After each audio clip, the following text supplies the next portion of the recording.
السلام علیکم ورحمۃ اللہ وبرکاتہ۔ دوستو، ہم نے پچھلے لیکچر میں پڑھا تھا اسم کی 3 قسموں کے بارے میں، تو ہم پڑھنے جا رہے ہیں اب فعل کو۔ تو فعل کے بارے میں کہتے ہیں کہ فعل وہ کلمہ ہے جس کے معنی دوسرے کلمہ کے ملائے بغیر معلوم ہو جائیں اور اس میں کوئی زمانہ بھی پایا جائے، جیسے ناصرہ ینصرو۔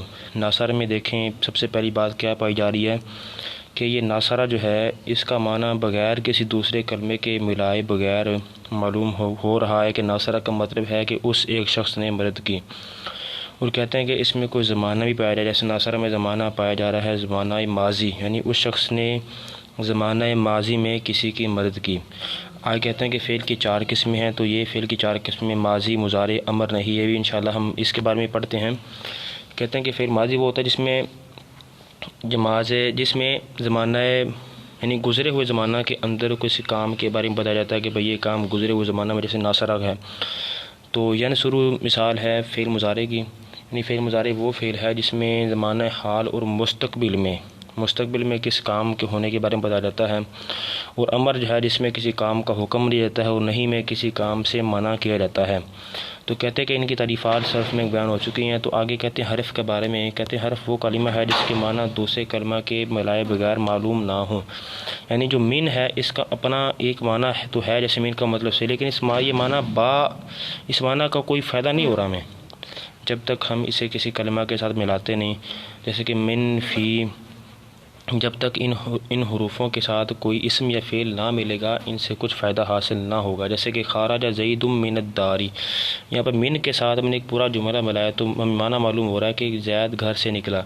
داخل امر فی المسجد، امر مسجد میں داخل ہوا، تو فی کو ہم نے جملے کے ساتھ ملایا تو ہمیں سے معنی معلوم ہو رہا ہے۔ تو کہتے ہیں کہ حرف کی 2 قسمیں ہیں، عامل اور غیر عامل۔ انشاءاللہ ہمیں اسے آخر میں پڑھیں گے کہ یعنی ایک حروف ہوتے ہیں کہ جو عمل کرنے والے ہوتے ہیں، اور کچھ ایسے حروف ہوتے ہیں جو غیر عامل ہوتے ہیں، یعنی کوئی عمل نہیں کرتے، آتے ہیں جملے میں۔ تو آگے کہتے ہیں کہ مرکب کے بارے میں۔ مرکب کہتے ہیں وہ لفظ ہے جو 2 یا 2 سے زیادہ کلموں کو جوڑ کر بنایا جائے۔ اس کی 2 قسمیں ہیں، یعنی 2 یا 2 سے زیادہ کلمات کو جوڑ کر ہم جو بناتے ہیں اسے مرکب کہتے ہیں۔ جیسے کہ غلام الزیدین، غلام الگ لفظ ہے، زید الگ لفظ ہے، ان دونوں کو جوڑا ایک مرکب بن گیا، یعنی 2 ہیں، کم از کم 2 ہوں، اس سے زیادہ جتنے مرضی جملے ہو سکتے ہیں، ٹھیک ہے۔ تو 2 کلموں کو ملا کر یہ پورا ایک مرکب بن گیا۔ اس کے کہتے ہیں 2 قسمیں ہیں، ایک ہوتا ہے مرکب مفید، ایک ہوتا ہے غیر مفید، یعنی ایک ایسا مرکب ہوتا ہے جس کا کوئی نہ کوئی فائدہ ہوتا ہے۔ ایسا کہ کہتے ہیں کہ وہ ہے مرکب مفید، وہ ہے جب بات کہنے والا بات کہہ چکے تو سننے والے کو گزشتہ واقعے کی خبر یا کسی بات کی طلب معلوم ہو، جیسے ذہب زید۔ اب دیکھیں کہ 2 مرکب ہیں، 2 لفظ ملے ہیں تو ایک مرکب بن گیا۔ تو ذہب زید کا مطلب ہے زید گیا، تو اس جملے سے ہمیں ایک بات معلوم ہو رہی ہے، فائدہ حاصل ہو رہا ہے کہ زید گیا۔ ایتی بالماء، پانی لا، اس سے بھی ہمیں معلوم ہو رہا ہے ایک فائدہ کہ بھائی کسی بندے نے پانی طلب کیا ہے۔ تو پہلی بات کہتے ہیں کہ پہلی بات سے سننے والے کو زید کے جانے کی خبر معلوم ہوئی، دوسری بات سے معلوم ہوا کہ کہنے والا پانی طلب کرتا ہے۔ وہ کہتے ہیں کہ مرکب مفید کو جملہ اور کلام بھی کہتے ہیں، ٹھیک ہے، جملہ اور کلام بھی کہتے ہیں۔ تو کہتے ہیں جملہ 2 طرح کا ہوتا ہے، ایک جملہ خبریہ اس کو کہتے ہیں جس میں کہنے والے کو سچا یا جھوٹا کہہ سکیں، یعنی کوئی خبر میں دیتا ہمیں بندہ تو ہم اس بندے کو جھوٹا بھی کہہ سکتے ہیں، سچا بھی کہہ سکتے ہیں، اس کی خبر سچی بھی ہو سکتی ہے، جھوٹی بھی ہو سکتی ہے۔ تو یہ 2 قسم کیا کہتے ہیں، اسمیہ اور فعلیہ۔ پھر جملہ اسمیہ اس جملہ کو کہتے ہیں جس کا پہلا حصہ اسم ہو۔ انہوں نے شرط لگا دی کہ جملہ اسمیہ کا جو پہلا حصہ ہمیشہ اسم ہوگا، دوسرا حصہ خواہ اسم ہو یا فعل، ٹھیک ہے۔ جیسے زید عالم، زید پہلا حصہ اس کا اسم ہونا ضروری ہے، زید اسم ہے کیونکہ اس میں اسم ایک نام ہے، اس میں اسم کی علامت پائی جا رہی ہیں۔ تو عالم یہ اسم فاعل ہے، ٹھیک ہے، آگے جو فاعل ہو یا جو مردی ہو، لیکن پہلا حصہ اسم کا، جملہ اسمیہ کا پہلا حصہ اسم ہونا ضروری ہے۔ جیسے زید عالم، جیسے زید اصل میں اسم ہے، عالم آگے یہ فعل آ گیا۔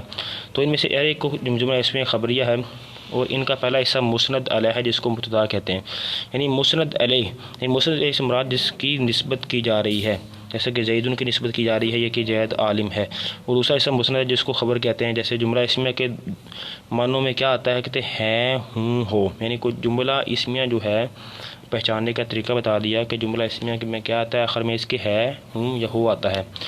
آگے کہتے ہیں جملہ فعلیہ، وہ جملہ کہ جس کا پہلا حصہ فعل ہو، دوسرا حصہ فاعل ہو، جیسے کہ عالمہ زید سامعہ بکر، عالمہ فعل ہے، زید فاعل ہے، سامعہ بکر۔ ان میں ہر ایک جملہ فعلیہ ہے، ان کا پہلا حصہ مسند ہوتا ہے، جسے جس کو فعل کہتے ہیں، اور دوسرا حصہ مسند له ہوتا ہے جس کو فاعل کہتے ہیں. یعنی بکرن کی نسبت کی جا رہی ہے کہ جب بکر نے کیا کیا، سنا. تو عالمہ کی نسبت یعنی زید کی، عالمہ کی نسبت کس کی جا رہی ہے کہ زید کی طرف. تو زید مسند له ہوا اور عالمہ مسند ہوا. تو یہ یہاں تک ہمارا سبق تھا آج کا، جملہ فعلیہ تک. آگے میں انشاءاللہ مسند اور مسند له کو جانیں گے کہ مسند له کسے کہتے ہیں.